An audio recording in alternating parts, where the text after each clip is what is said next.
On Network Africa, President Muhammadu Buhari presents Nigeria's agenda at the United Nations General Assembly.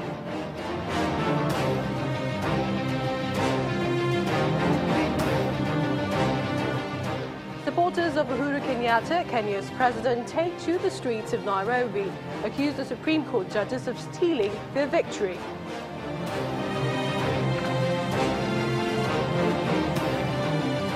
And the United States urges the Ethiopian government to conduct a transparent investigation into clashes in the Oromo and Somali regions.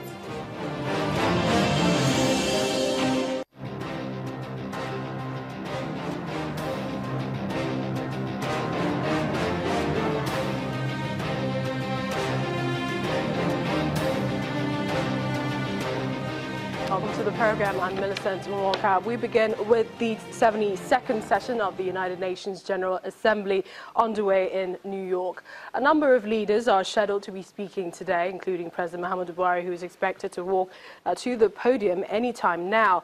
Before now, the United Nations Secretary General Antonio Guterres had addressed the Assembly, calling for global effort in combating conflict and terrorism. The goal of a world without nuclear weapons. No one is winning today's wars. From Syria to Yemen, from South Sudan to the Sahel, Afghanistan and elsewhere, only political solutions can bring peace. And we should have no illusions. We will not be able to eradicate terrorism if we do not resolve the conflicts that are creating the disorder within which violent extremists flourish. Last week, I announced the creation of a high-level advisory board on mediation. And those eminent individuals will allow us to be more effective in brokering peace around the world. And the United Nations is forging closer partnerships with key regional organizations, such as the African Union, the European Union, the League of Arab States, and the Organization of Islamic Cooperation. We continue to strengthen and modernize peacekeeping, protecting civilians and saving lives around the world. And since taking office, I have sought to bring together the parties to conflict, as well as those that have influence on them. I've seen in my country and in my years at the United Nations that it is possible to move from war to peace and from dictatorship to democracy. Let us push ahead with a surge in diplomacy today and a leap in conflict prevention for tomorrow. So we also hear that speaking right now at the United Nations General Assembly is Guinea's President Alpha Conde. But let's join our guest in the studio now. He's a public affairs analyst, Mr. Yinka Adeni. It's a pleasure to have you. I'm sure you wanted to say it's my pleasure. All right, thank you so much for coming. Well, you know, while we wait, of course, for Mr. President Muhammadu Buhari to indeed give his speech at the 72nd UN General Assembly, what essentially do you make of the theme in Africa's role at the United Nations? Oh, well, if you ask me, I would say this is the General Assembly for Africa, and that's the truth of the matter. We are talking about sustainability, talking about protection of women, protection of the girl child, okay, and achieving the Sustainable Development Goals for 2030. These are the typical challenges that Africa faces, all right? Now we should be talking about the activities of terrorists. We should be talking about hunger. I just read a couple of minutes ago that many parts of Africa, countries have challenges with feeding students in school, and that typically that's going to hamper the right to education or the right to be taught by students. So this is the General Assembly for Africa. This is where Africa should make its claim, all right, against the rest of the world, and hope that with this session you can say the things that matter and be sure that for once you hold the rest of the world, okay, to attention to say these are our typical challenges and then they must be faced. And President Donald Trump has said this a couple of weeks ago, no, actually yesterday, that it is for us to move from lip service, all right, that bureaucracy has hampered the implementation of so many of the resolutions of the United Nations. We should move on to implementation of some of these. You won't believe it, okay? Very recently, we read in the papers that First Bank sacked about 1,000 workers who were supposed to be casual staff. Do you know that we have a convention, a law of the United Nations since 1982 that is supposed to cater for this? And Nigeria has not yet implemented this. Nigeria has not even yet domesticated that law. So this is where Africa needs to be, from talk to implementation. All right. But perhaps one thing a lot of people are also asking is crisis, refugees in the continent. There have been so many troubles. How are the African leaders doing? Is it, do we keep going to the General Assembly and talking about doing things right, and then, things keep going awry? Oh, well, fortunately, unfortunately, as of now, we are not going to be able to have any snippets from the speeches of African leaders to the United Nations.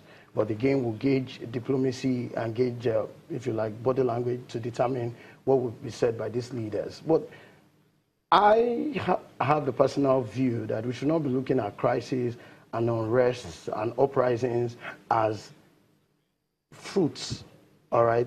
What causes all of this? What is the root cause of all of this? Without a doubt, and I've read in recent times that, okay, in Africa, we have several leaders who are septuagenarians, some are octogenarians, some are non-degenerarians. They are well into a century in age. So you begin to wonder, when will Africa start preparing, African countries start preparing proper succession? All right. Now, we have been plagued by lack of good governance in Africa, and there's no doubt about that. You'll be surprised, all right? For all of those countries that have had issues one way or the other, many of them sit on vast resources. Many of them, for that matter, are oil-based economies, all right? If you look at Sierra Leone has got jewels and all of that. It's got natural stones and all of that, precious stones. Nigeria has got oil. You look at Angola, you look at Guinea, you look at Sudan, all of them sitting on resources. However, it will appear that the toga that we have worn without any shame in Africa is to hold on tight to power. All right, so if we begin to look at it, the Secretary General has said it, we've heard it. I'm sure Trump also made mention of that. Until we begin to have sound democratic values that we practice, until we begin to look at good governance, all right? We don't have a problem even if you want to hold government, if you want to hold on to government for perpetuity. I mean, the Queen in England is over 90. And there's nobody complaining about the system of government that is being run there. So that's age. Still talking about what President Donald Trump said at the Assembly, saying that it's important that leaders serve their people. Do you think that African leaders are doing this? Without it, it's obvious. Without a doubt. It's, I read Trump's speech, all right, and then he spoke my heart, which is the truth of the matter, all right? Africans and African countries are not expected to go cap in hand seeking for aid.